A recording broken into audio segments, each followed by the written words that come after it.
जब हौसला बना लिया ऊंची उड़ान का तो देखना फिजूल है कद आसमान का। तो बच्चों इसी थॉट के साथ आप सबका स्वागत करता हूं आपके अपने YouTube channel study base Sachin में। बच्चों आज की जो हमारी यह वीडियो है इसमें हम लोग क्लास 10th NCERT मैथ्स को पढ़ने जा रहे हैं और बच्चों इसमें हम एक्सरसाइज 3.4 पढ़ेंगे। इससे पहले की जो एक्सरसाइज हैं और बाकी बचे हुए पहले के जो चैप्टर्स हैं उन पे मैंने वीडियोस बना दी हैं। अगर आपने वो वीडियोस नहीं देखी हैं तो इस वीडियो की डिस्क्रिप्शन को चेक कीजिए, वहां जाइए, आपको प्लेलिस्ट की लिंक मिलेगी क्लास 10th के मैथ की, उसमें सारी वीडियोस आपको मिल जाएंगी। इसके साथ साथ बच्चों ऊपर राइट कॉर्नर पर जो आई बटन आ रही है वहां पे भी आप जाके वो सारी वीडियोस देख सकते हैं। तो चलिए बच्चों, अगर आपको वीडियो ये वाली पसंद आती है तो इसको लाइक कर दें, अपने सभी दोस्तों में इसको शेयर कर दें।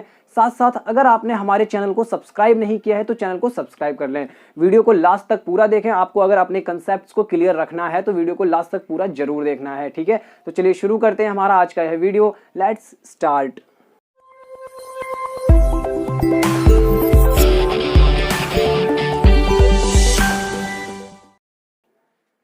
तो देखिए बच्चों, हमारा यहाँ पे पहला प्रश्न लिखा हुआ है एक्सरसाइज 3.4 का। एक्सरसाइज 3.4 में एक्चुअल में हमें करना क्या है, देखिए विलोपन विधि का यूज करना है, ठीक है।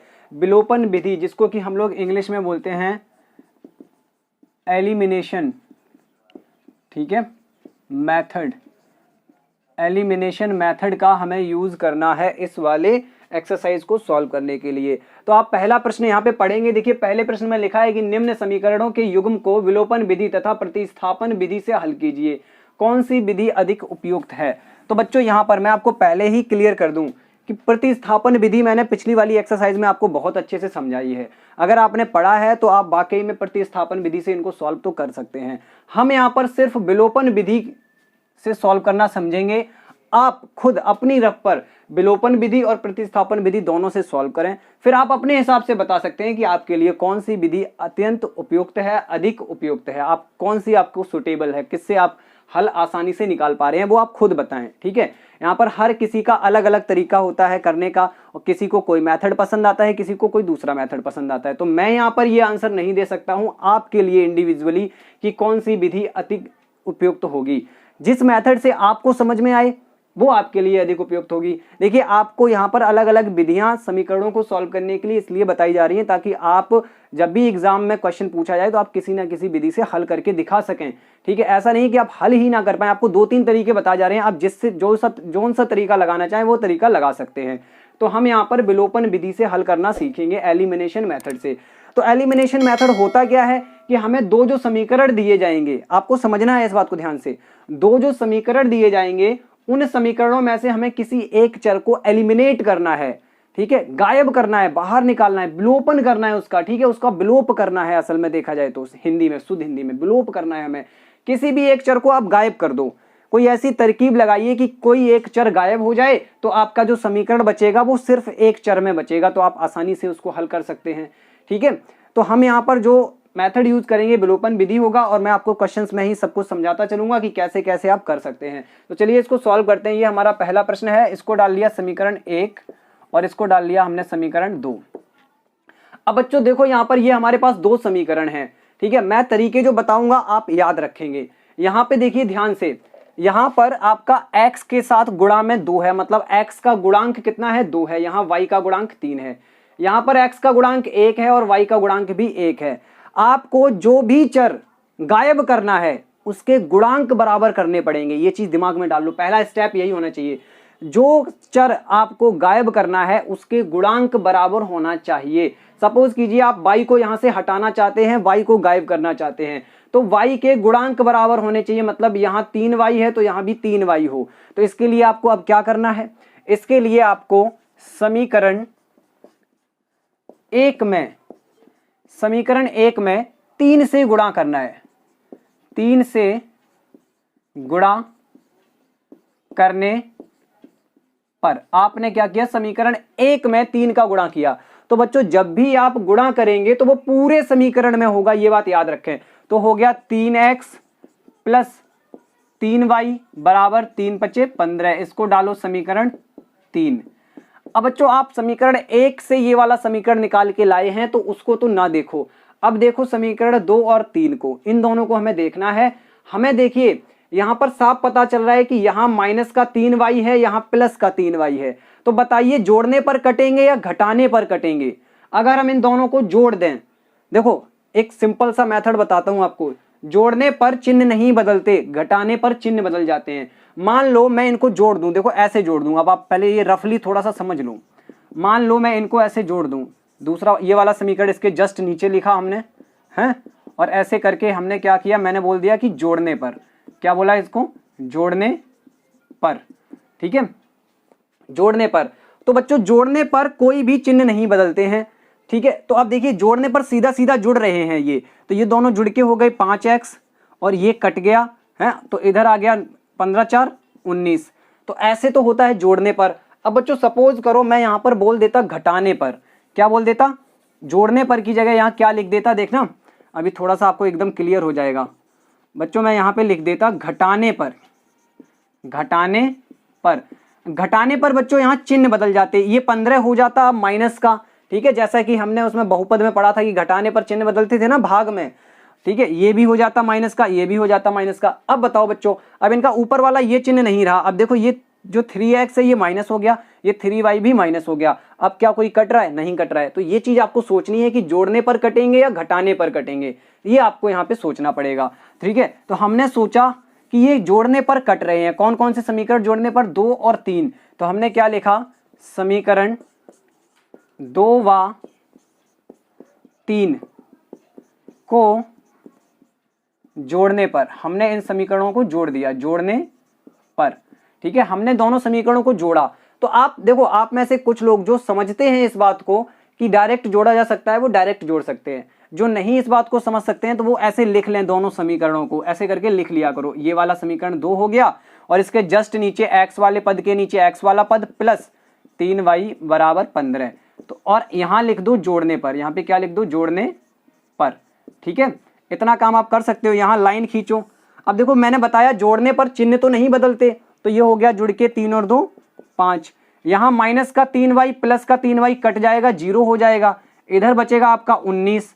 तो बच्चों यहां से x बराबर कितना मिला हमें मिला 19/5, तो ये आ गया x का मान। अब बच्चों हमें क्या करना है कि हमें हमारा y का मान और चाहिए, तो हम x का मान उठा के दोनों में से किसी भी समीकरण में रख दें। x का मान समीकरण 1 में रखने पर, तो मैंने आपको हर बार ये बात बताई है कि जिस समीकरण में रखोगे उस समीकरण को एक बार लिख लिया करो। तो हो गया आपका x प्लस वाई बराबर कितना, 5, ये समीकरण 1 था। x बराबर निकला हमारा 19/5, तो हमने यहाँ x की जगह लिख दिया 19/5 प्लस वाई बराबर में 5। y बराबर कितना आया, ये 19/5 उधर गया तो माइनस का हो गया, ऐसे हो गया। तो y बराबर कितना आया बच्चों, यहां 1 मान लिया, लासा हो गया 5, एलसीएम हो गया इनका 5। अब 1 का भाग करेंगे 5 में तो 5 बार, और उस 5 का गुणा ऊपर तो 25 हो गया, माइनस 5 एकम 5, 1 का गुणा 19 में तो 19 आ गया। y बराबर कितना मिला हमें, 25 में से 19 को घटाएंगे हम लोग तो हमें मिलेगा 6/5, ठीक है, 19 6 25 होता है ना। तो यहां पे हम अपने उत्तर लिख देंगे, अतः x बराबर 19/5 y बराबर 6/5। तो this is our answer for this question. देखिए बच्चों एक बात आपको क्लियर कर दूं कि प्रतिस्थापन विधि से आपको खुद निकालना है और आपको बतानी है कि कौन सी विधि आपके लिए सुटेबल है। तो चलिए उम्मीद है ये क्वेश्चन समझ में आया होगा। Pause the video to note it down, उसके बाद नेक्स्ट क्वेश्चन करते हैं। देखिए बच्चों अगला सवाल यहाँ हमारा लिखा हुआ है, अगले 2 समीकरण यहाँ पे लिखे हैं, इनको भी नाम दे देते हैं समीकरण 1 और समीकरण 2। अब देखिए बच्चों इसमें क्या करना है, हमें इन दोनों समीकरण में जिस भी चर को आपको विलोप करना है, जिस भी चर का विलोप करना है, एलिमिनेट करना है जिसको, उसके गुणांकों को बराबर कर लो। तो हम यहाँ क्या करते हैं, देखिए ये आसान रहेगा, यहाँ प्लस का 4y है, यहाँ माइनस का 2y है। अगर हम यहाँ 2y और गुणा कर दें, सॉरी 2 से गुणा कर दें तो हो जाएगा 4y, और ये प्लस और माइनस रहेगा तो जोड़ने पर कट जाएगा, ठीक है। तो ये चीजें आपको बस क्वेश्चन करते समय सोचनी है। तो हम क्या करते हैं, हम इसमें समीकरण 2 में 2 से गुणा करने पर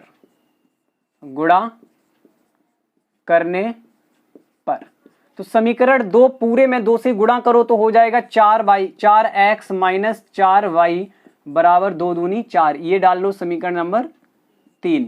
ठीक है, अब हमें क्या करना है, देखो समीकरण 2 से लाए थे इसको, तो 2 को भूल जाओ। अब 1 और 3 को देखो, इन दोनों समीकरणों में ये 4y वाला पद यहां प्लस में है, यहां माइनस में, तो जोड़ने पर कट जाएगा, यहां घटाने की जरूरत नहीं है। अगर आप घटा देंगे तो ये चिन्ह बदल के प्लस हो जाएगा, तो प्लस प्लस फिर कटेंगे नहीं। ठीक है, इतना आपको ये ध्यान रखना है। तो हम क्या करेंगे, हम समीकरण 1 व 3 को जोड़ने पर, अगर आपको क्वेश्चन समझ में आ रहे हैं तो यहां पर कमेंट में जरूर लिख दें कि क्वेश्चन समझ में आ रहे हैं सर। अगर कहीं दिक्कत है तो वो भी पूछ सकते हैं।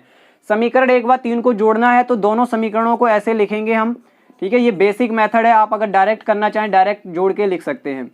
ऐसे लिखेंगे, ये हमने लिख लिया और यहां पर ऐसे किया और इधर लिख दिया जोड़ने पर। क्या लिख दिया, जोड़ने पर। ठीक है बच्चों, अब हम जब जोड़ रहे हैं इनको तो कोई चिन्ह में परिवर्तन नहीं होगा, तो ये सीधा सीधा कट गया। ये 4y प्लस का, ये नीचे वाला 4y माइनस का, ये हो गया 4 3 7x बराबर 10 और 4 14। तो हमारा x बराबर कितना हो गया, 14/7। ठीक है, तो x बराबर कितना मिला हमें, 2। x बराबर कितना मिला, 2। 7 से काट दिया, 7 दूनी 14। ठीक है, तो x बराबर मिल गया 2। अब हमें क्या करना है, x के इसी मान को, यानी x का मान इन दोनों में से किसी समीकरण में रख दूं। x का मान समीकरण 1 में रखने पर, मैं तो हर बार 1 में ही रख देता हूं क्योंकि बात वही है, किसी में भी रखोगे y का मान सही ही मिलेगा। समीकरण 1 में रखने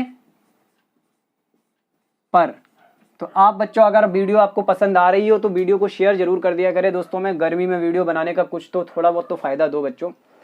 ठीक है, तो समीकरण 1 में रखेंगे तो पहले हम समीकरण 1 को लिख लेते हैं। यहां पर हमने लिख लिया समीकरण 1 क्या है। अब हमने क्या किया, x का मान जो निकला था बच्चों 2, इसको यहां पे रखा, तो 3 गुणा 2 प्लस 4y बराबर कितना आया, 10। 3 दूनी कितना होता है, 6, और 6 यहां आएगा प्लस का, उधर ले गए तो माइनस का, तो 4y बराबर 6 आ गया आपका। कितना आ गया, 6। ठीक है बच्चों, यहाँ पे देखो कोई गलती हो रही है क्या, 7 दूनी 14 और ये, हाँ 3 दूनी 6, 4y बराबर देखो यहाँ पे हो गया 10 माइनस 6। क्या हो गया, 10 माइनस 6। ये 3 दूनी 6 उधर गया तो 10 माइनस 6, तो 4y बराबर 4। तो y बराबर कितना आया, 4/4, यानी y बराबर कितना आ गया, 1 आ गया बच्चों। 4 से काटा, 4 एकम 4। ठीक है, हम अपना आंसर लिख देते हैं यहाँ पर। अतः x बराबर 2, y बराबर 1। हल करने का मतलब होता है x और y, यानी हमारे जो चर दिए जाएं उनकी वैल्यू निकालना। तो pause the video to note it down, उसके बाद नेक्स्ट क्वेश्चन करते हैं। तो देखिए बच्चों, अगला सवाल यहाँ पे लिखा हुआ है। इस बार हमें समीकरण उन्होंने कुछ टेढ़े मेढ़े करके दे दिए। ठीक है, हमें क्या करने हैं, अपने समीकरण सही से बना लेने हैं। तो यहाँ पे हम सॉल्व डाला हमने, और अपने पहले वाले समीकरण को 3x माइनस 5y, और ये 4 जो है इसको बराबर में लिख लिया ऐसे, और इसको डाल लिया समीकरण 1, और इसको लिख लिया हमने 9x, और ये 2y इधर ले आए तो माइनस का 2y बराबर में आ गया 7। ठीक है, इसको डाल लिया समीकरण 2। अब बच्चों देखो यहाँ पर y वाले पदों में अगर आपको गुणांक बराबर करने हैं तो यहाँ पे आपको करना पड़ेगा 2 का गुणा और यहाँ पे करना पड़ेगा 5 का, तब होगा यहाँ 10, यहाँ भी 10। लेकिन हम ऐसा ना करके x वाले पदों का अगर गुणांक बराबर कर दें, जो आसान लगे आपको। देखो यहाँ 3x है, यहाँ 9x है। अगर हम ऊपर वाले समीकरण में इसमें 3 से गुणा कर दें तो यहाँ कितना x हो जाएगा, 9x हो जाएगा। बिल्कुल यही करना है आपको। ठीक है, अब आपको मैं बोनस टिप देता हूं यहाँ पर, इस क्वेश्चन में आप समझेंगे वो टिप। ठीक है, देखो समीकरण 1 में आपको क्या करना है, 3 से गुणा करने पर आपने समीकरण 1 में 3 से गुणा कर दिया तो पूरे समीकरण में करो, 3 तिरका 9x माइनस 5 तिया 15y बराबर 4 तिया 12। समीकरण नंबर 3 डाल दो इसको फटाक से। ठीक है, अब देखो बोनस टिप यहाँ पे, आपको दिख रहा होगा कि ये 9x है, ये भी 9x है, ये भी प्लस का, ये भी प्लस का, ये कटेंगे कैसे? जोड़ने पर तो कटने वाले हैं नहीं, जोड़ने पर कटने वाले हैं नहीं, तो हमें घटाना पड़ेगा। अब आप कैसे समझेंगे कि किस समीकरण में जोड़ना है, किस में घटाना है? तो देखो, जिन चरों के आप गुणांकों को बराबर कर लें, मेरी बात ध्यान से सुनना, इसको नोट भी कर लेना, जिन चरों के आप गुणांक बराबर कर लें, उनके चिन्ह अगर एक जैसे दिख जाएं, चिन्ह अगर उनके एक जैसे हों, चिन्ह एक जैसे हों तो हम क्या करेंगे? घटाएंगे, घटाएंगे, ठीक है। और विपरीत चिन्ह हो, विपरीत चिन्ह हो, अगर विपरीत चिन्ह हो तो हम जोड़ेंगे, ठीक है। क्योंकि विपरीत चिन्ह ऐसा होता है, देखो बच्चों, घटाने पर अगर एक जैसे चिन्ह है तो एक का चिन्ह बदल जाएगा, घटाने पर चिन्ह बदल जाता है तब वो कट जाएगा। और अगर विपरीत चिन्ह है तो हम जोड़ेंगे और जोड़ने पर चिन्ह बदलते नहीं है तो वो ऐसे ही कट जाएंगे। तो आप ये बात याद रखेंगे, इसको नोट कर लो इतनी बात को, ठीक है बच्चों। अब उसके बाद देखिए, यहाँ पे आपको साफ पता चल रहा है कि 9x 9x दोनों के चिन्ह प्लस हैं, तो हम क्या करेंगे? हम घटाएंगे, हम लिखेंगे समीकरण, देखो इसको किस समीकरण से लाए थे आप? समीकरण 1 से, तो इसको भूल जाओ, एक वाले को भूल जाओ, हम 3 और 2 को देखेंगे। समीकरण 2 में से समीकरण 3 को, समीकरण 3 को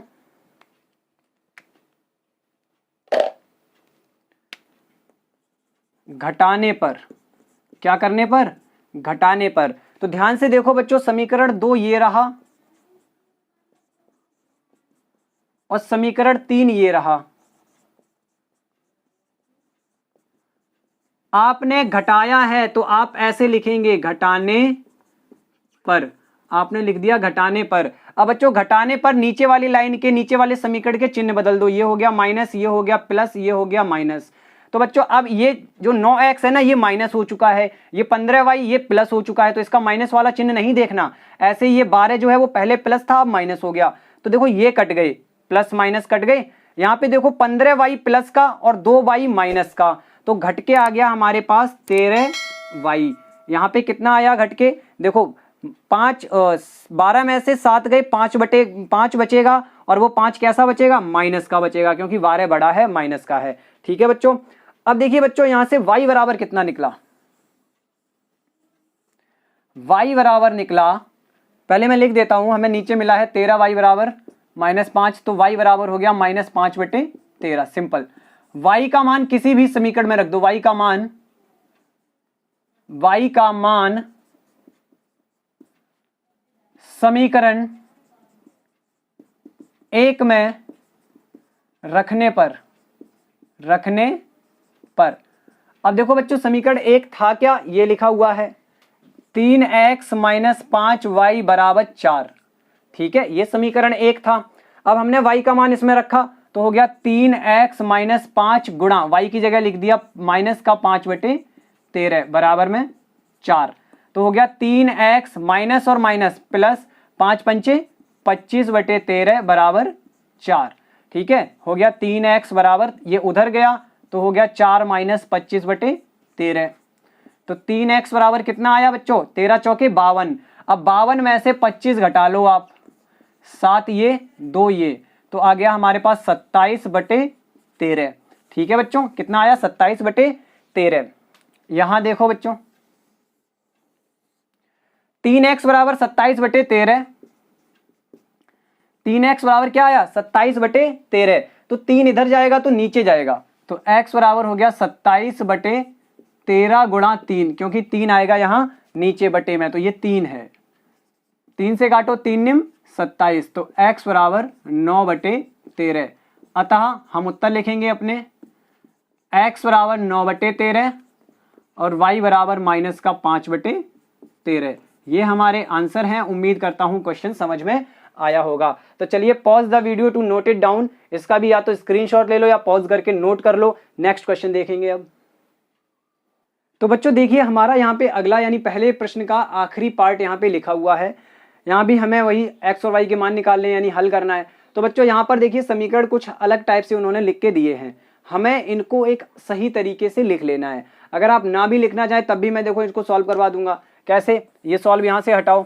सही तरीके से लिखने का मतलब मेरा ये था कि यहाँ पे बटे वगैरह जो कुछ लिखा हुआ है भिन्न की तरीके से ना लिख के हम सीधा एक रैखिक समीकरण जैसा एक दर्शा सकते थे, पर कुछ नहीं, हम ऐसे भी इसको सॉल्व कर सकते हैं। आप ऐसे भी करना सीखें हैं, आप प्रयास करेंगे हर चीज़ का, हर चीज़ आपको आएगी तभी तो मजा आएगा आपको। तो देखिए क्या है कि ये 2y/3 है, यहाँ पे y/3 है। अगर इसमें 2 का मल्टीप्लाई कर दें हम तो ये एक जैसे बन जाएंगे और विपरीत चिन्ह होंगे तो जोड़ने पर कट जाएंगे। तो समीकरण आपको क्या करना है, समीकरण 2 में 2 से गुणा करने पर, क्या करने पर, गुणा करने पर आपने समीकरण 2 में 2 से गुणा किया तो यहां हो गया 2x। और बच्चों जब भी किसी भिन्न में गुणा करते हैं तो अंश में गुणा होता है, तो ऊपर होगा -2y/3 बराबर में 3 दूनी 6। ये हो गया बच्चों समीकरण हमारा तीसरा। कौन सा समीकरण हो गया बच्चों? ये हो गया तीसरा समीकरण। ठीक है, अब क्या करना है हमें, देखो ध्यान से। अब हमें यहां पे साफ दिख रहा है कि ये प्लस का ये माइनस का, पहले समीकरण और तीसरे समीकरण को जोड़ दो। समीकरण 1 व 3 को जोड़ने पर हमने समीकरण 1 और समीकरण 2 को जोड़ा। यहां पर समीकरण 2 क्या है, 2x - 2y/3 बराबर का 6। इन दोनों को हमने जोड़ दिया जोड़ने पर। ठीक है, हमने इनको जोड़ दिया। तो जोड़ने पर हमें मिला क्या आखिर में, ये देखो, ये तो कट गया। यहां पे एक भिन्न मिल रही है जिसको आप डायरेक्ट नहीं जोड़ सकते। क्या है वो भिन्न? वह है x/2 + 2x। और यहां पे क्या मिला, 6 और -1 को जोड़ेंगे तो प्लस का 5 बचेगा। ठीक है बच्चों, चलो ये जो भिन्न मिली थी इसको सॉल्व कर लेते हैं। क्या है भिन्न? x/2 + 2x बराबर का 5। एक चर में रह गया ना, एक पद का विलोप, एक चर का विलोप हो जाता है, एक चर में समीकरण रह जाता है, इसीलिए इसको विलोपन विधि कहते हैं। तो यहां 2/1 मानो और लासा लो, कितना आएगा बच्चों? 2 आएगा। तो ये हो गया 2 एकम 2 और ऊपर आ गया x। यहां पे 1 का भाग 2 में 2 बार जाएगा, 2 दूनी 4, तो ये हो गया 4x बराबर 5। ये हो गया आपका 5x/2 बराबर 5/1 मानो, कैंची गुणा कर दो तो हो गया 5x बराबर 5 दूनी 10, x बराबर 10 बटे कितना 5। तो x बराबर कितना आया 2। तो x बराबर आपको आसानी से मिल गया। अब हमें क्या करना है, हमें इसी x का मान समीकरण 1 में रखने पर, आप 2 में रख के चेक कर लो, आंसर वही आएगा, रखने पर रखो। x का मान समीकरण 1 क्या है, ये रहा, ये हो गया x/2 + 2y/3 बराबर -1। यही तो है समीकरण। अब इसमें जब आप मान रखेंगे, देखना ध्यान से, मान रखेंगे तो x की जगह 2 रख दो तो हो गया 2/2 + 2y/3 बराबर -1। तो 2/2 कितना आएगा बच्चों? 1 आएगा। 1 + 2y/3 बराबर -1। इस 1 को भी उधर ले जाओ तो ये हो गया 2y/3 बराबर -1 और ये उधर गया तो -1। तो 2y/3 बराबर -2। 2 के बटे में 1 मानो, क्रॉस मल्टीप्लाई कर दो तो हो जाएगा 2y बराबर 3 दूनी -6। तो y बराबर कितना आएगा? -6/2 यानी -3। इससे काट देंगे तो -3। ठीक है, तो हमारे यहाँ पे आंसर अब लिखने का वक्त आ गया है। अतः x बराबर 2 और y बराबर -3। y बराबर -3। उम्मीद करता हूँ क्वेश्चन आपको समझ में आया होगा। तो चलिए बच्चों, यहाँ तक जो हमारा प्रश्न 1 था वो खत्म हो चुका है। अगर आपको प्रश्न 1 में कराए गए चारों पार्ट समझ आए हों तो वीडियो को लाइक कर दें। प्रश्न 2 को देखेंगे अब हम लोग। तो बच्चों देखिए सवाल नंबर 2, जिसमें कि हमसे पूछा गया है, एक बार मैं सवाल नंबर 2 पढ़ देता हूं कि निम्न समस्याओं में रैखिक समीकरणों के युग्म बनाइए और उनके हल यदि उनका अस्तित्व है तो विलोपन विधि से ज्ञात कीजिए। तो हमें कुछ समस्याएं दी गई हैं, जैसे सवाल नंबर 1 का पहला पार्ट हमने लिखा है, इनके हमें समीकरण बनाने पड़ेंगे, फिर उनका हल विलोपन विधि से निकालना पड़ेगा, एलिमिनेशन मेथड यूज करना होगा हमें इनको सॉल्व करने के लिए। तो सवाल नंबर 2 का पहला भाग यहाँ लिखा हुआ है, पढ़िएगा इसको। इसमें हमसे कहा जा रहा है कि यदि हम अंश में 1 जोड़ दें तथा हर में से 1 घटा दें तो भिन्न 1 में बदल जाती है। यदि हर में 1 जोड़ दें तो यह 1/2 हो जाती है। वह भिन्न क्या है? देखिए बहुत ही आसानी से मैं आपको ये वाला क्वेश्चन सॉल्व करवा दूंगा। बस आपको वीडियो को एकदम बिना स्किप किए हुए आराम से पूरा क्वेश्चन देखना है। उसके बाद आप कितनी भी बार स्किप करें कोई फर्क नहीं पड़ने वाला, ठीक है। एक बार समझ में आ जाना चाहिए आपको। देखिए हमसे भिन्न पूछी गई है तो आपका काम क्या है? भिन्न को मानना। हमने यहाँ पे मान लिया, माना भिन्न x/y है। क्या मान ली हमने? भिन्न x/y हमने अपनी भिन्न मान ली। अब यहाँ पे x क्या होता है? अंश, और y होता है हर। तो हमारी पहली शर्त क्या है? समीकरण बनाने हैं ना, तो प्रथम शर्तानुसार या केस फर्स्ट, पहली शर्त क्या है? प्रथम शर्तानुसार। अच्छा खासा लिखते लिखते कट गया, ठीक है। यहाँ पे लिखते हैं शर्तानुसार, ठीक। तो पहली शर्त हमारी क्या है कि अंश में 1 जोड़ दें और हर में से 1 घटा दें तो भिन्न का मान जो है, यानी भिन्न 1 में बदल जाती है, का मतलब हुआ भिन्न का मान 1 हो जाता है।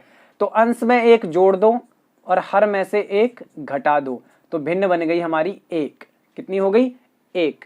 अब इस 1 के बटे में 1 मानो और कैंची गुणा कर दो, क्रॉस मल्टीप्लाई कर दो, तो x + 1 = y - 1।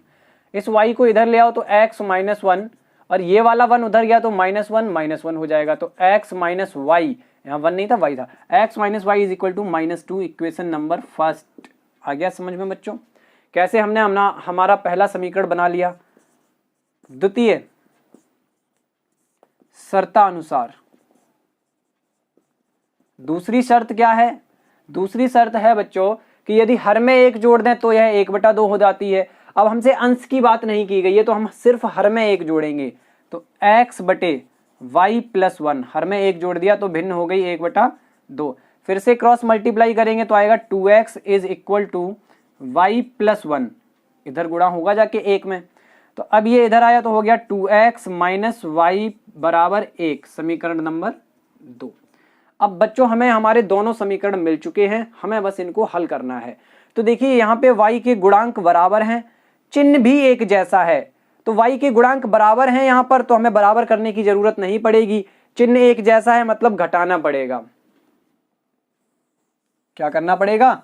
घटाना पड़ेगा। समीकरण 1 में से 2 को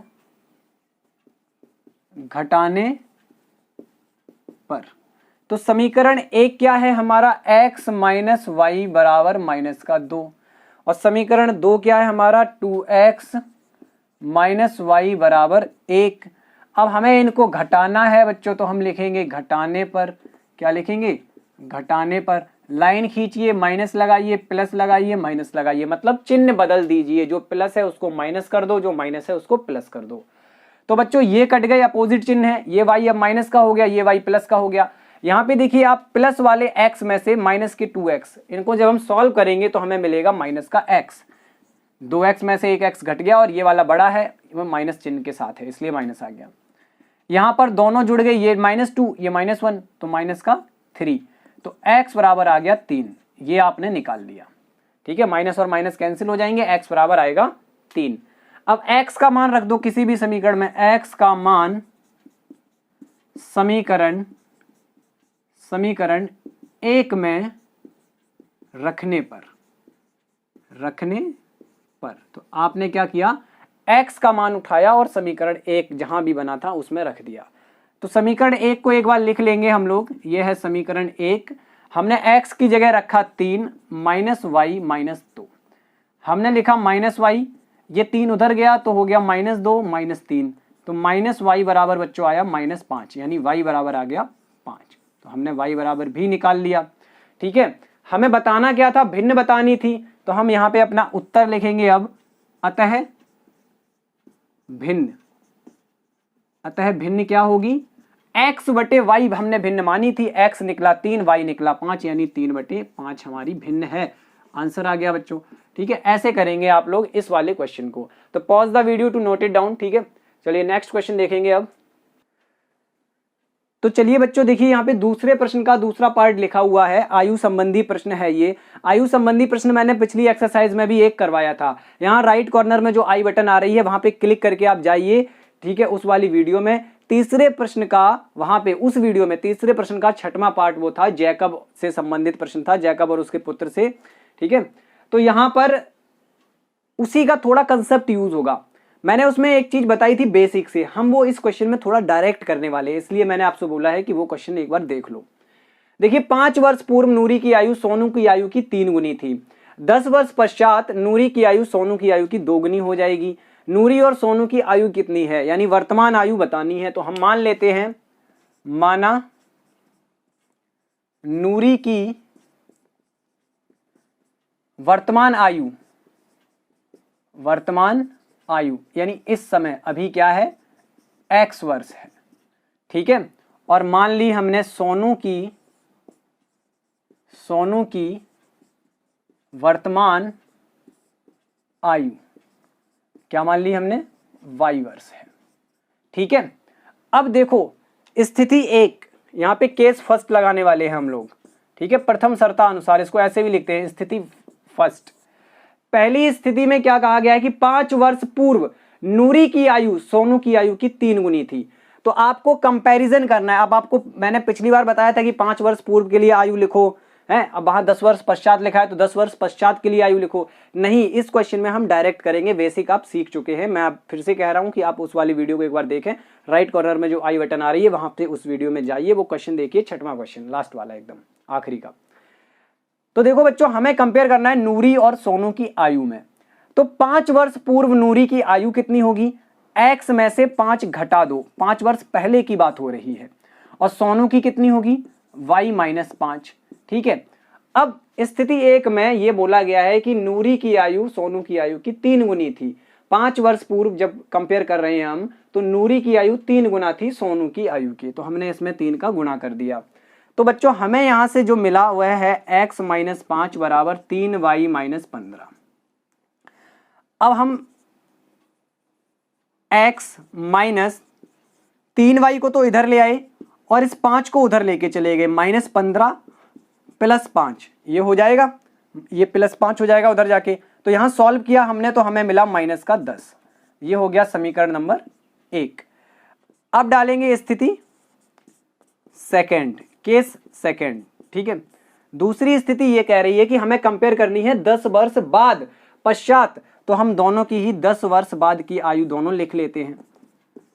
10 वर्ष बाद दोनों की ये आयु होंगी। अब इनकी तुलना हमें करनी है, बोला क्या गया है 10 वर्ष पश्चात नूरी की आयु सोनू की आयु की 2 गुनी होगी।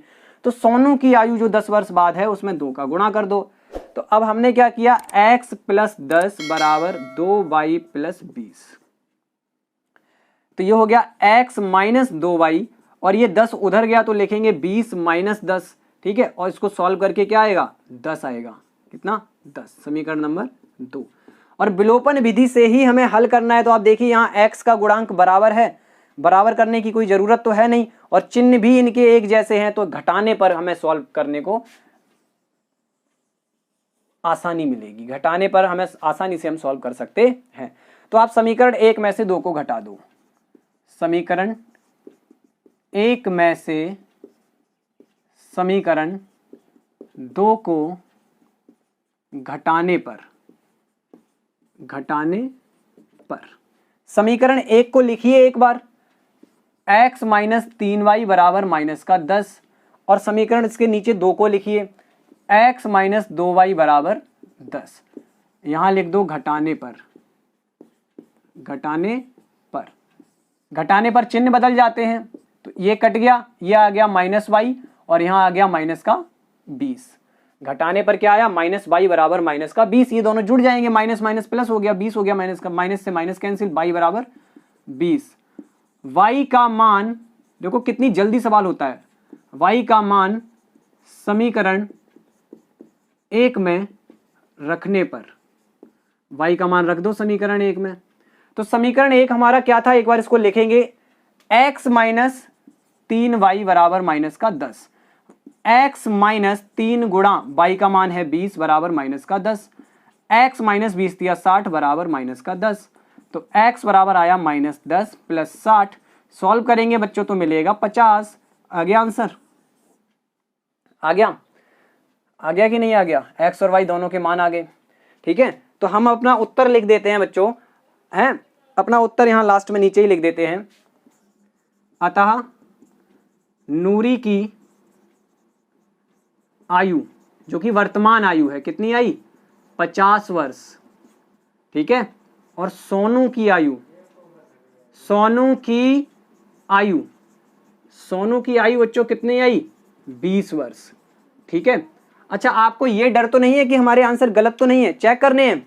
आंसर चेक करने के लिए आपको क्या करना पड़ेगा बच्चों, आपको अपने समीकरणों में इनको वापस से रखना पड़ेगा, या फिर जो कंडीशन दी गई है वो सेटिस्फाई हो जाए। 5 वर्ष पहले नूरी की आयु, पूर्व का मतलब होता है पहले, नूरी की आयु सोनू की आयु की 3 गुनी थी, तो 5 वर्ष पहले बच्चों ये जो आयु है ये होगी 45 और ये वाली होगी 15, तो 15 तिया 45, करेक्ट आया ना। और 10 वर्ष बाद की अगर उन्होंने बात की है तो उन्होंने बोला है कि 10 वर्ष बाद जो है नूरी की आयु सोनू की आयु की 2 गुनी हो जाएगी, तो 10 वर्ष बाद ये होगा 60 और ये हो जाएगा 30, तो ये देखो 30 दूनी 60, 2 गुनी हो रही है कि नहीं। तो ऐसे आप आंसर भी चेक कर सकते हैं। तो चलिए pause the video to note it down, उसके बाद नेक्स्ट क्वेश्चन देखेंगे। तो बच्चों देखिए यहाँ पे हमारा अगला क्वेश्चन लिखा हुआ है, क्वेश्चन नंबर 2 का पार्ट 3। 2 अंकों की संख्या के अंकों का योग 9 है, इस संख्या का 9 गुना संख्या के अंकों को पलटने से बनी संख्या का 2 गुना है, वह संख्या ज्ञात कीजिए। देखो सवाल कुछ भी हो उससे पहले हमें एक चीज समझनी है इस सवाल में, कि जब भी 2 अंकों की संख्या की बात की जाए तो आप विस्तारित रूप कैसे लिखते हैं। ठीक है, अगर मैं आपको बताऊं कि इकाई है और दहाई, 2 अंकों की संख्या में ये 2 ही अंक होंगे। अगर हमने इकाई का अंक x माना और दहाई का y माना तो संख्या कैसे बनेगी बच्चों, संख्या बनेगी आपकी x प्लस 10 गुणा y, देखो ऐसे ही बनेगी। क्योंकि भाई जब आप विस्तारित रूप लिखते हैं, जैसे मैंने एक क्वेश्चन आपको दिया ये वाला कि विस्तारित रूप में लिखिए, तो आप कैसे लिखते हैं, 3 गुणा 3 का स्थानीय मान 1000 प्लस 6 गुणा 100 प्लस 2 गुणा 10 प्लस 5 गुणा 1, यानी ये 5 भी लिख सकते हैं आप। तो बच्चों यहाँ पे ध्यान से समझने वाली बात यह है कि 2 अंकों की संख्या का विस्तारित रूप सिर्फ इतना होता है। अगर हम 25 को सिर्फ लिखना चाहें तो क्या लिखेंगे, 2 गुणा 10 प्लस 5। ठीक है, यानी दहाई के अंक में हमें 10 का गुणा करना है और इकाई का अंक वैसा ही लिखना है क्योंकि उसमें 1 का गुणा होता है। इतनी चीज अगर आपको समझ में आ गई तो आप ये वाला क्वेश्चन बहुत ही आसानी से समझ जाएंगे। ठीक है, अब देखो हमें इसमें करना क्या है, हमें हमारी संख्या मान लेनी है, माना संख्या, हमने क्या मान ली, संख्या। हमने संख्या यहाँ पे मान ली x प्लस 10y। अब आप मेरी बात अगर समझ रहे हैं तो आपको ये बात समझ में आ रही होगी कि ये इकाई का अंक है और ये दहाई का अंक है, क्योंकि दहाई के अंक में 10 का गुणा होता है जब हम 2 अंकों की संख्या लिखते हैं तब। ठीक है, ये इकाई का अंक है। तो यहाँ पर इतनी चीज क्लियर हो गई। ठीक है, माना संख्या जो है वो ये है जिसमें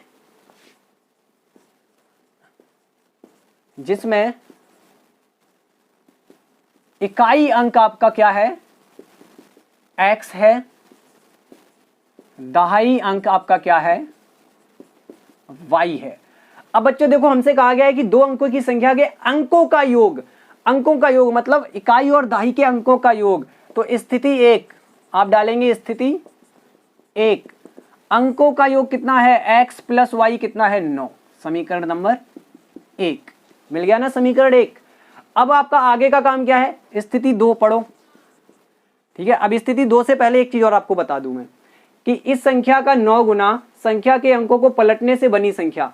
भाई अभी आपने संख्या देखी थी, जैसे मान लो एक संख्या है 32, जब आप इनके अंक पलटेंगे तो ये रह जाएगी 23। ठीक है, तो जब आप अंक पलटते हैं तो इकाई वाला दहाई पे आ गया और दहाई वाला इकाई पे आ गया। अब मेरी बात सुनो, संख्या के अंक पलटने से बनी संख्या, क्या होगी, संख्या के अंक पलटने से बनी संख्या क्या होगी, दाही वाला इकाई पे आ गया और इकाई वाला दाही पे आ गया। ठीक है, इतना क्लियर हो गया। ठीक है, तो देखिए बच्चों, इतना तो क्लियर हो गया होगा कि संख्या के अंक पलटने पर यह संख्या बनेगी।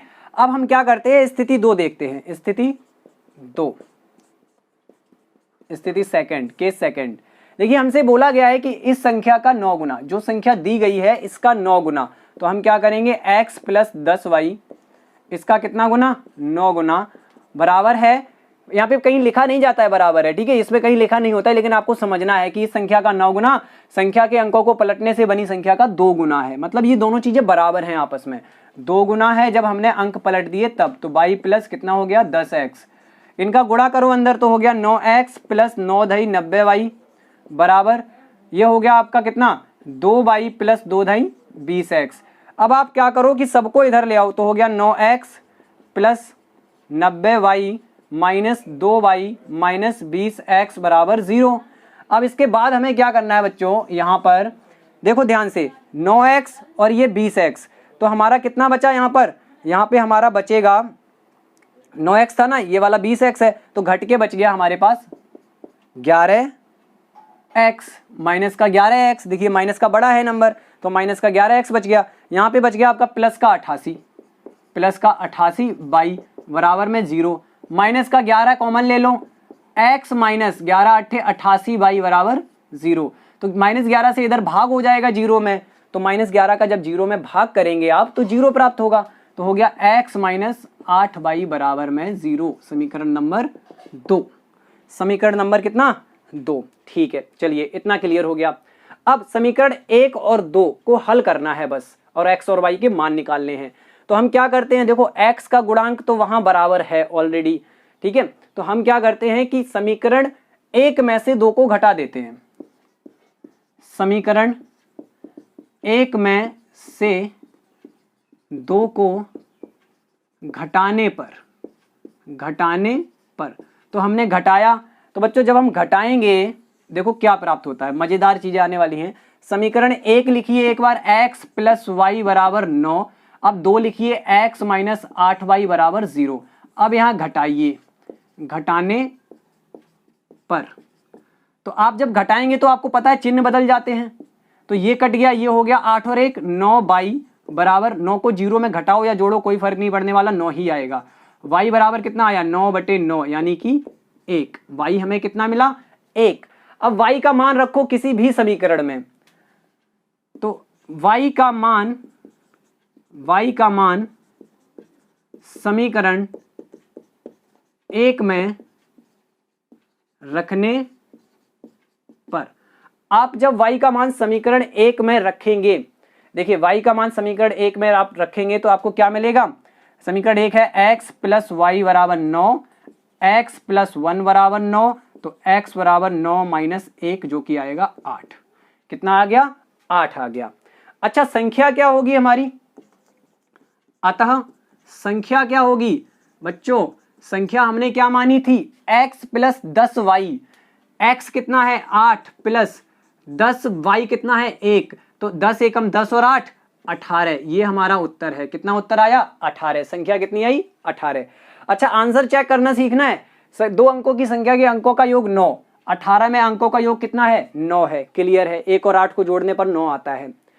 इस संख्या का 9 गुना, 18 का 9 गुना कितना होता है, 18 निम्मा 162, 162। इस संख्या का 9 गुना ये हो गया।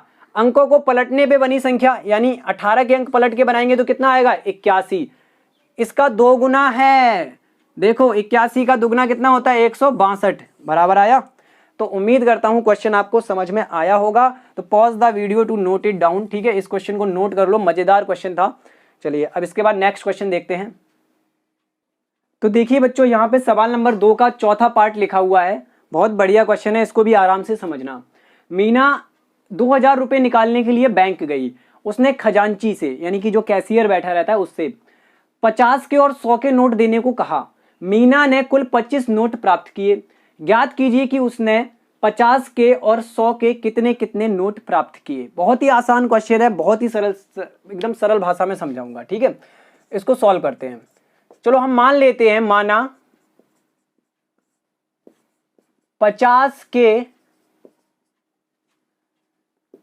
नोटों की संख्या, नोटों की संख्या हमने क्या मान ली x, और 100 के नोटों की संख्या हमने मान ली y। इतना क्लियर? ये डॉट डॉट डॉट का मतलब होता है जो ऊपर चीज लिखी हुई है वही है सेम, ठीक है, इतना क्लियर है। अब एक बात बताओ बच्चों कि आप के पास अगर 5 नोट हैं 50 के, तो आप टोटल रुपए ऐसे ही तो निकालोगे। आपके पास 5 नोट हैं 50-50 के, तो कुल मिलाकर इतने रुपए हुए ना। इसी का यूज, इसी कंसेप्ट का जो आप पहले से जानते हैं उसी का यूज करेंगे हम इस क्वेश्चन में। देखो स्थिति एक, स्थिति एक, भाई 2000 रुपए निकालने गई थी, तो 50 के एक्स नोट माना हमने उसको मिले, तो 50 रुपए के कुल कितने रुपए हो जाएंगे, मतलब 50-50 के नोट के हिसाब से कुल 50 एक्स रुपए हो जाएंगे। जैसे अगर मान लो 2 नोट होते तो ऐसे निकालते हैं, 3 नोट होते तो कुल रुपए ऐसे निकालते। तो हमारे पास तो एक्स नोट है ना, तो हम ऐसे निकाल रहे हैं 50 गुणा एक्स मतलब 50 एक्स, ठीक है, इतना क्लियर हुआ। तो कुल मिलाकर 50 की जो उसको गड्डी मिली उसमें जितने भी नोट थे उसने हमने 50 से गुणा कर दिया, तो ये आ गए कुल मिलाकर उसको 50-50 के इतने रुपए मिल गए, प्लस इतने रुपए मिल गए उसको 100-100 के। जब उसने दोनों को जोड़ा तो कुल मिलाकर कितने निकालने गई थी, 2000। तो भैया यहां पे आ गया 2000। हमने ले लिया 50 कॉमन, ये बचा x प्लस 2y बराबर में कितना, 2000। हमने क्या किया, x प्लस 2y बराबर 2000, और ये 50 पूरे ब्रैकेट के गुणा में था, इसको नीचे ले आई तो ये आ गया बटे में, 0 से 0 कैंसिल, 5 चौके 20, x प्लस 2y बराबर बच्चों आ गया यहां पर 40। समीकरण नंबर हो गया 1, ठीक है। चलिए उम्मीद है इतना तो समझ में आया ही होगा। स्थिति 2, स्थिति सेकंड, भाई सेकंड केस ये कहता है कि मीना ने कुल 25 नोट प्राप्त किए, 50 के एक्स नोट और 100 के वाई नोट, कुल मिलाकर कितने नोट मिले, 25। ये हो गया समीकरण नंबर 2। देखिए कितना इजी क्वेश्चन बन गया एकदम, है ना। तो अब हमें क्या करना है, इन दोनों समीकरणों को सॉल्व करके एक्स और वाई की मान बताने हैं। 50 के नोट और 100 के नोट पता चल जाएंगे कितने कितने मिले थे। तो हमने क्या किया, समीकरण 2 में से एक को घटा दिया। देखो एक्स के गुणांक बराबर है, चिन्ह एक जैसा है, घटा दो।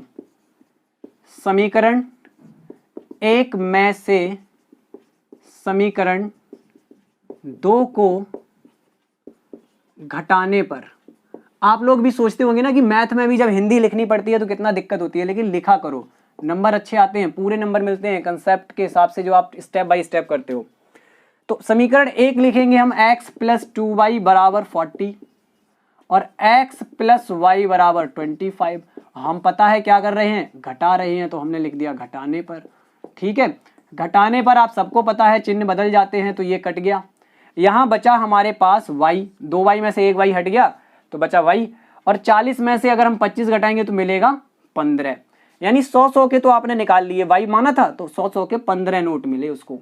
अब y का मान रख दो समीकरण किसी में भी, y का मान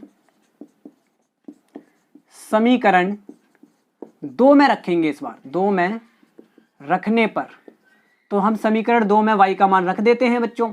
तो समीकरण 2 ये है, इसको लिखो x प्लस वाई बराबर 25, x प्लस 15 बराबर 25, 15 आ गया y का मान, ठीक है, ये यहाँ पे रखा जो हमने है। तो x बराबर 25 माइनस 15 जो कि कितना आएगा, 10 आएगा कि नहीं, 10 बिल्कुल आएगा, घटाने पर 10 आएगा।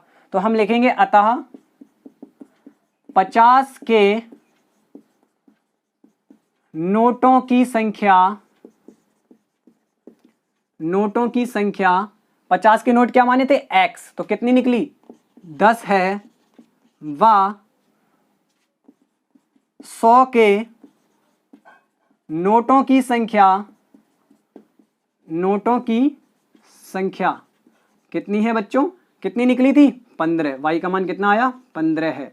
अच्छा आंसर चेक करना भी जानना है, बिल्कुल करवाऊंगा। देखो 2000 रुपए निकालने गई थी, है ना, अब आप चेक कर लो कि 2000 हो रहे हैं या नहीं। 50 के नोट उसको मिले 10, तो 50 के नोट कितने मिले 10, तो ये कितने रुपए हो गए 500, है ना। और 100 के नोट मिले 15, तो ये कितने रुपए हो गए, 100 गुणा 15 मतलब 1500। तो भाई ये बताओ कुल मिला के कितने हुए, 1500 और 500, 2000 हुए कि नहीं। तो अब ये आपको आंसर चेक करना भी आ गया है। तो उम्मीद है अब तो आप समझ ही गए होंगे सारे सवालों को। आखिरी क्वेश्चन और बचा है, अगर आप क्वेश्चन समझ रहे हैं तो वीडियो को लाइक जरूर कर दें, ठीक है बच्चों। चलिए आखिरी क्वेश्चन की तरफ मूव करते हैं, उससे पहले pause the video to note it down. तो देखिए बच्चों, आज की वीडियो का हमारा आखिरी क्वेश्चन सवाल नंबर 2 का पार्ट 5 यहाँ लिखा हुआ है। बड़ा सा क्वेश्चन है, इसलिए मैंने थोड़ा छोटा छोटा लिखा है ताकि बोर्ड पे जगह रहे। देखिए लिखा है, किराए पर पुस्तकें देने वाले किसी पुस्तकालय का प्रथम 3 दिनों का एक नियत किराया है तथा उसके बाद प्रत्येक अतिरिक्त दिन का अलग किराया है। सरिता ने 7 दिनों के लिए एक पुस्तक रखने के लिए 27 रुपए अदा किए, जबकि सूसी ने एक पुस्तक 5 दिनों तक रखने के लिए 21 रुपए अदा किए। नियत किराया तथा प्रत्येक अतिरिक्त दिन का किराया ज्ञात कीजिए। तो देखिए बच्चों, हमें यही चीजें जो ज्ञात करनी है वो मान लेनी है। माना, और देखो ध्यान से, प्रथम 3 दिन का नियत किराया है ना, तो आप ऐसे ही मानेंगे, माना प्रथम 3 दिनों का नियत किराया बराबर x रुपए। क्या मान लिया हमने मान लिया x रुपए, ठीक है। और यहां पे हम मान लेते हैं, माना प्रत्येक अतिरिक्त दिन का किराया, क्या मान लिया हमने, y रुपए, ठीक है बच्चों। हो गया इतना। चलिए अब आगे बढ़ते हैं। देखो पहला केस, यहां पर स्थिति 1 क्या है, या प्रथम शर्ता अनुसार स्थिति 1। देखिए स्थिति 1 में हमसे कहा गया है कि यहां से शुरू होती है। देखिए, सरिता ने 7 दिनों तक एक पुस्तक रखने के लिए 27 रुपए अदा किए। भाई 7 दिनों तक पुस्तक रखी तो उसने क्या किया, पहले 3 दिन के लिए नियत किराया दिया होगा x, है ना। बाकी बचे हुए 4 दिन के लिए जो अतिरिक्त किराया लग रहा है वो दिया होगा। तो भाई पहले 3 दिन का जो किराया है x, वो तो लगेगा ही लगेगा। अब बचे हुए 4 दिन के लिए हर एक्स्ट्रा दिन पर 22 रुपया लग रहा है, तो 4 दिन के लिए कितना, 4y। ये टोटल कितने रुपए दिए, 27 रुपए दिए। ये हो गया समीकरण नंबर 1। क्लियर। स्थिति सेकंड, देखो आपको समीकरण बनाने आ जाए, आप सारा कुछ खुद से कर सकते हैं। फिर स्थिति सेकंड क्या है कि सूसी ने एक पुस्तक 5 दिनों तक के लिए रखी और 21 रुपए दिए। तो पहले 3 दिन के लिए भाई x रुपया दिया ही होगा, प्लस अब 5 दिन के लिए कुल मिला के रखी थी, तो अब 3 तो दिन के लिए x रुपया दिया, बचे कितने दिन, 2। अब 2 दिन के लिए कितना देगी, 2y रुपए देगी। 1 दिन का y तो 2 दिन का 2y, ये कुल मिला के कितना दिया उसने, 21 रुपया, ठीक है। समीकरण नंबर 2। हमें क्या करना है, फिर से समीकरण 1 में से 2 को घटाना है, क्योंकि यहां गुणांक एक जैसे हैं। समीकरण 1 में से समीकरण 2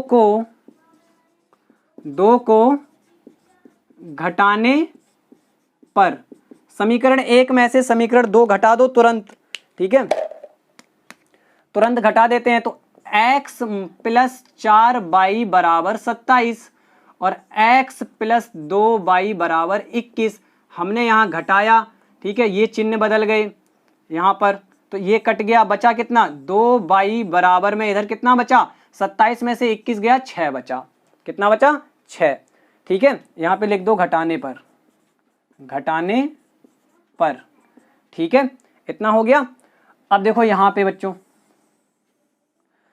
2y बराबर 6, तो y बराबर 6/2, यानी y बराबर कितना आया, 3। y का मान समीकरण 1 में रखने पर, y का मान समीकरण 1 में रख दो। समीकरण 1 क्या है, x प्लस 27y बराबर x प्लस 4y, कितना है, 4y बराबर कितना, 27। अब इसमें बच्चों जब हम y का मान रखेंगे, y का मान कितना आया, 3 आया है, तो जब हम y का मान रखेंगे तो होगा x प्लस 4 गुणा 3 बराबर 27। x प्लस 4 तिया 12 बराबर 27, कितना आया यहाँ पे 27, ठीक है। तो x बराबर आया 27 माइनस 12, तो x बराबर आया 5 यहाँ बचा, 1 यहाँ बचा, 15 रुपए, ठीक है, और ये निकला था 3 रुपये। अब हमें बस हमारा आंसर लिखना है, एक्स और वाई दोनों के मान आ गए हैं। अतः नियत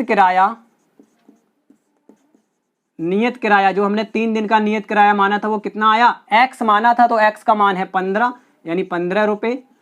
और अतिरिक्त किराया, ठीक है, प्रत्येक दिन जो अतिरिक्त दिन था उसका किराया, और अतिरिक्त किराया शॉर्ट में लिखे दे रहा हूं थोड़ा, अतिरिक्त किराया कितना आएगा, वाई माना था हमने, तो वाई का वैल्यू कितना आया 3 यानी 3 रुपये।